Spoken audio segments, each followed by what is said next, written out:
另外，金管会是分3阶段咧推动开放银行，上紧伫明年就当开放，互民众去整合管理家己伫金融机构的资料，安尼就会使甲10外间银行来往，只要用一个 APP 就好。 手机拍开，逐间银行拢有家己的 APP。那民众要做几间银行的交易，都要分开操作。金管会对2019年开始，一步一步在推动开放银行。今年会行到上重要的第3阶段，交易面的资讯。银行公会已经接受相关的自律规范，确定存款、贷款、信用卡、支付和手机门口的转销等等，开放这5大类的交易资讯。按算今年底进前开放，互业者规划申请，开放银行第3阶段。 上近明年初开始。我合作的 TSP 那一端，然后就请求这个定期存款转活期存款。 在信用卡，它可以从那一端来申请信用卡做分期啊，那这些都是涉及交易面。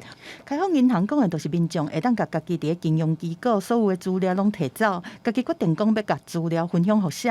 上大的效益就是第三方的 TSP 业者会当用金融科技的服务，替民众提供客制化、个人化的服务，都是甲金融数据的主导权献互消费者。客户的资料共享的概念，虽然真方便，但是和传统服务比起来改变真大。 个人资料敢会漏失，爱安怎维护嘛是各界关心的一个焦点。